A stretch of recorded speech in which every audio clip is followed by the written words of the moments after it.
This is KGW News at noon. We start this afternoon's newscast with a live look outside by way of our Rose City Skycam. I believe this is what they call picture perfect. Temperatures in the 70s this afternoon.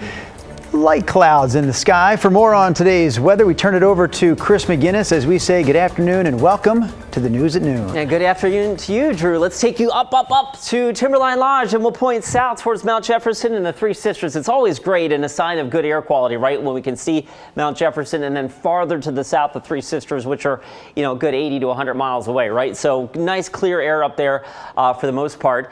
The Central Oregon coast has some broken cloud cover. That's the live look right now from Newport.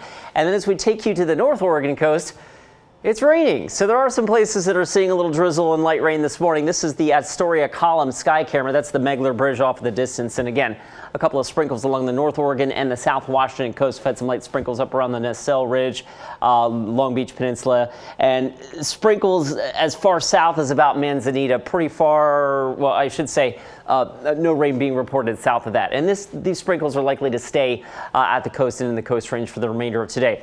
Over downtown, our thick cloud cover from earlier today has broken up, and we are partly cloudy to mostly sunny out there right now. And I want to switch gears real quick and show you that we are currently 70 degrees at PDX, and once again, my button is stuck. But Drew, I can tell you we're on our way to a high of about 78 this afternoon. I've got 90s in my 7-day forecast. Stay tuned for that in just a few. All right, yes, we will check back in with Chris here shortly, but right now we want to take a look at some of this afternoon's local headlines. The Oregon Department of Human Services is searching for a missing newborn, his mother, and her partner. We're going to show you their names right here on the screen. I believe we have those names to show you here, and there they are. They were last seen on September 5th. The Department of Human Services says both parents are from Portland, but it's believed they could be in Newburgh or across the Columbia in Vancouver or even farther north in Bellingham, Washington. The newborn may also be at risk, so anyone with information should call 911. Portland police are also looking for this man who they say held up a postal worker. The suspect allegedly took work keys from a mail carrier and a small amount of mail. This happened in the South Waterfront area of Portland last Tuesday night. The suspect that is described as between 5'8" and 5'10" and was last seen wearing a black jacket with white lettering on the back. Police say he also drove off in a dark-colored Ford Explorer, so there is a $50,000 reward available if you have information that helps find the suspect. The demolition of the May Apartments near downtown is underway. A fire gutted the apartment building at the corner of Southwest 14th and Taylor back in May. We saw crews working in hazmat suits with warning signs there posted about the possibility of asbestos in the area. The building's owner says the demolition project should take about 6 weeks. And that's a look at some of this afternoon's local headlines. Meanwhile, a hearing is scheduled next month for Michigan State's head football coach who's accused of sexually harassing a local rape survivor. Brenda Tracy, who lives outside of Portland, is a well-known advocate for victims of sexual assault. She says 4 men raped her in 1998, 2 of them Oregon State football players, but those charges were eventually dropped. A recent USA Today report says Tracy filed a complaint against Michigan State head football coach Mel Tucker last December, claiming that he conducted non-consensual phone sex with her in April of 2022. Tucker told investigators the act was consensual. Michigan State has suspended Tucker without pay. The university's objective has been and remains focused on conducting a fair, thorough, and unbiased investigation and allowing the processes to play out. This includes protecting confidentiality of the claimant and putting in place interim measures.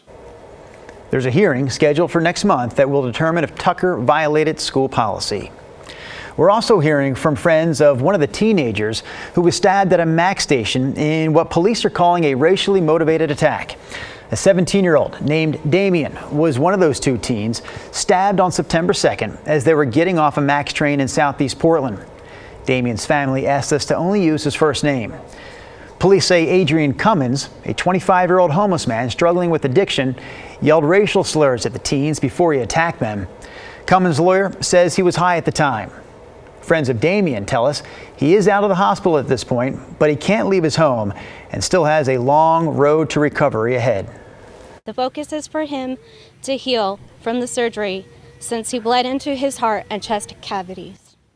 He has been upbeat and full of jokes and joy throughout the whole process, and that touches me because when I left his hospital room, I felt uplifted.